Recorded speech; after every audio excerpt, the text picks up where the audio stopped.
I just got done watching part 4, Diamond is Unbreakable, and I had to sit down and start writing down my thoughts after I finish it. Part 4 has left me speechless. Speechless, I tell you. And that's because of the writing. Kira, and you know what? No, I just need a hug from someone right now. It's that good. I think this, as of right now, in this moment, is my favorite part for Jojo of all time, and from here on out, this is the grading scale that I'll be using for every Jojo. Whenever I get to part 5, which those videos should start mid to late January or early February 2020, I will be comparing it to this series. So with all the boring introduction bits out of the way, let's discuss the last explosive 9 episodes of JoJo's Bizarre Adventure Part 4, Diamond is Unbreakable. So first off, how about Kira changing the opening for those 2 episodes? I think this was the moment where I realized that Part 4 was my favorite JoJo anime yet. There is always something special about openings becoming a part of the show or changing to fit the theme of an episode or an arc. It's a minor detail, but it immediately caught my attention and forced me to look up from my phone as I had, no idea what was happening. I do not know whose idea this was, but it was brilliant to do, and it makes the openings to JoJo even more special. And it was just really cool, though. It was like Kira himself was in control of everything, including the show, which is a testament to how well Kira himself was written. Of course, my last JoJo video, which you can find in the description in a playlist with all of my other JoJo videos, we discussed Kira in detail, because things like how since episode 1 he's had a presence in almost every episode before he's even introduced. These last 9 episodes, though, are what I would say are the pinnacle of the Yoshikage Kira character and exemplifies everything that makes this character not just a great character, but a great villain. To me, a great villain isn't someone who does cool things and flashes off like a modern villain does. You know, how everyone wants to be the Joker these days. But Kira isn't cool. He isn't someone you like, and you sure as hell want to see this guy pay for everything he's done to Reimi and the 47 other women he's murdered. And thanks to Hayato, he sure does get his comeuppance, which costs him his life and his wish to live peacefully while getting away with all these murders. Hayato as a character at this point was someone who was always in the background, waiting to come into play, off in the distance. But once he finally does, it not only further progresses Kira to the point of no return for him, but as well finally puts a character to Hayato and acts as the final piece of the puzzle to bring Josuke and Kira together to settle the score. Plus, you really want to root for the kid because he was smart. He knew something was up, and he's been slowly confirming his own suspicions about his father.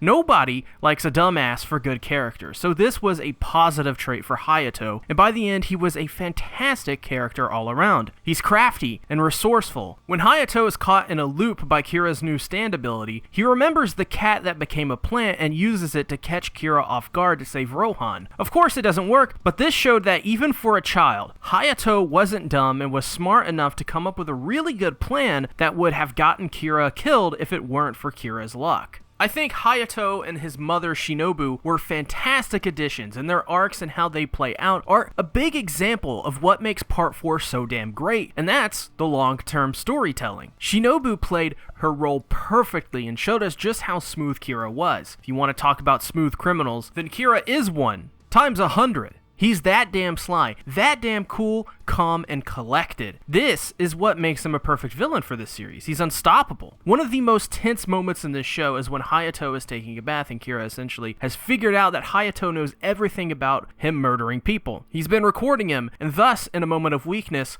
Kira doesn't know what to do, but thanks to the arrow which gave him Killer Queen, it pierces him again, and this time he gains the ability to essentially turn back time. If Hayato even mentions what he's going through to our protagonists, then they will all die and the timeline resets to the hour before. This ability completely changes everything, not only for Hayato, but puts a lot of doubt into even if our heroes can combat such a thing. But with every great villain, there is always a hole in their armor. Always. It may not be pronounced, it may take sacrifices to find it, but it's always there. Kira's weakness is that he essentially can only have one bomb at a time active. Therefore, his bite the dust is forced to be reversed when he is attacked by Josuke, saving Rohan and the others from certain death. And so begins Josuke's fight with Kira, which shows just how creative Araki is, as we see, in my opinion, my favorite fight so far of any JoJo ever, and it's because of that creativity that made this fight so special. So, Okuyasu is gravely injured by Kira and on the verge of death, but Kira set a bomb on Okuyasu. Hayato, working this out in his head, goes to jump and sacrifice himself,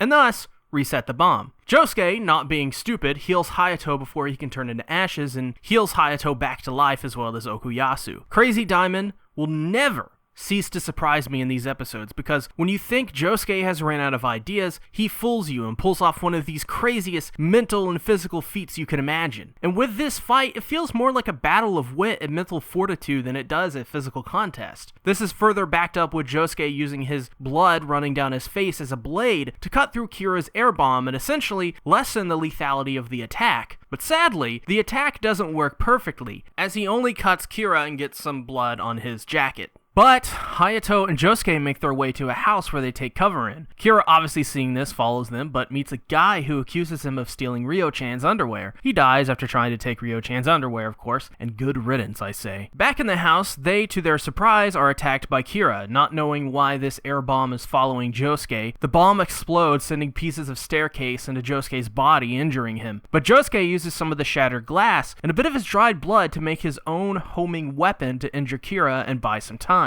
How, you may add? Well, because Josuke got blood on Kira's jacket. Josuke used Crazy Diamond to turn the glass to a homing weapon with a bit of blood. Are you surprised yet at how fucking clever Josuke is? But Josuke has an idea about what is making Kira's air bombs tracking him, so he decides to burn Hayato's jacket, and there we see Kira's father escaping from his pocket with a phone telling Kira their every move. Josuke then mimics his voice and basically has Kira kill his own father. This spells the end for Kira as we know it, so Josuke goes to finally confront Kira, and the worst happens. Kira, because of the air bubbles, is able to defend against Josuke's attacks, and goes to send an air bomb to finally get rid of Josuke. But not so fast. Okuyasu saves the day to avenge his brothers and Shigehito's death and deletes Kira's bomb entirely. But as the authorities arrive, Kira uses his ability to reset time by an hour on the nurse, which comes to help him. Admitting his name and that he's killed 48 women, he activates the ability. But Kira, thinking he's successful, is sent somewhere instantly recognizable, and we see Kira's first victim, Raimi, confront Kira. Kira failed in his attempt to rewind time and was killed by a simple accident which instantly killed him and left him without a face. Raimi then finally gets her revenge on Kira and sends him packing to hell. This has to be one of the best send-offs to a villain yet. He got his comeuppance, and Raimi got her revenge as well did everyone else. I've always said Kira was a tough bastard, and he sure went out like one. It took almost everything to take down Kira, but thankfully their everything was just enough to finally kill him. And since the ending of this anime, Kira has taken my top spot as favorite villain of JoJo. Not since Cars have I been impressed at how a villain simply defies all logic and comes back yet again and again. But I think there is a reason Kira was made so believable, and that's the setting of the show.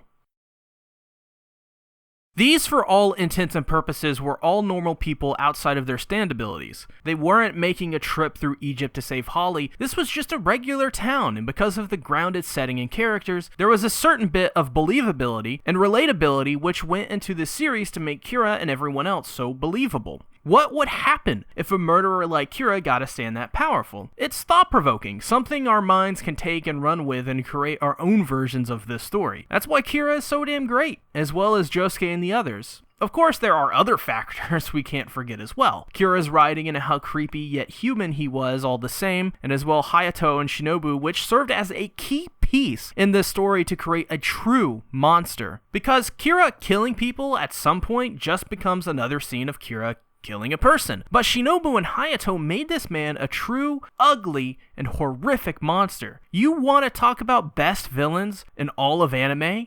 You better bet Yoshikage Kira is on the shortlist for one of the best of all time. And I can't feel anything but pure awe for how Part 4 just... I don't know, it just blew me away. Of course, expect a full review in 2020 for Part 4 before we move on to Part 5 and a couple other projects like the Rohan OVAs and the live action adaptation. But Diamond is Unbreakable is without a doubt an anime that I can say left me utterly speechless and with my jaw on the floor. Do you want to know how many times that happens with me? I watch so much anime between podcasts, channels, seasonal shows. Every year I am usually impressed by a good amount of anime, but rarely do I watch an anime which has me so invested as if I had just started watching anime all over again. And I'm sure I am possibly alone in this, but this anime just connected with me in so many different ways. I'm glad, so glad that Everything Animated, my King of Anime podcast co-host, suggested that I watch part 3 of Jojo, because if I didn't cover that anime, if I didn't make that video on it either, I wouldn't have just discovered one of my new favorite anime of all time. Please, give part 4 of Jojo a shot. I highly recommend it. And now that the main topic of the video has ended, it's time to cover what's next for my Jojo videos, because I just mentioned about there being a possible break. Well, in late January or early February, I'll be returning from a break because, been doing a lot of videos this year. I think I need one. And in February, for sure, you should expect a full review for this series, and as well as videos on the Rohan OVAs, and even a video for Part 4's live-action adaptation. December has been hell to get through, so I think I deserve a little bit of a break, and if you never want to miss a video coming in that time frame, then subscribe, and ring the bell. But also, as well, you can go on the 12 Days of Anime and help some of the smaller creators or even some of the bigger creators out. Just go on YouTube, type in 12 Days of Anime, sort by new, or go on Twitter, follow the 12 Days of Anime Twitter account. Just find some creator videos, go on there, support, because, this is a community event, and this isn't, we don't do the 12 Days of Anime for, exposure or anything. I think a lot of people, and this is, I'm not speaking for anybody else here, but I think we do it for the fun of it, and we do it because we want to connect with people and share what we like about anime and stuff. So, yeah, make somebody's day. Go out there and watch a new creator on the 12 Days of Anime and just tell them that they did a good job, or tell them you enjoyed their video, or just tell them that you watched it in the first place. We all appreciate it. We're all just people who want to be accepted at the end of the day. So, with that being said, if you like some of these videos, then definitely click on them. Like this video if you enjoyed it. Subscribe and ring the bell. Comment below what is your thoughts on part 4 of Jojo, and as well as a Patreon page where on the $1 tier and above, you get access to everything. That's pretty cool. I'll see you guys later. Thanks for watching. Bye-bye.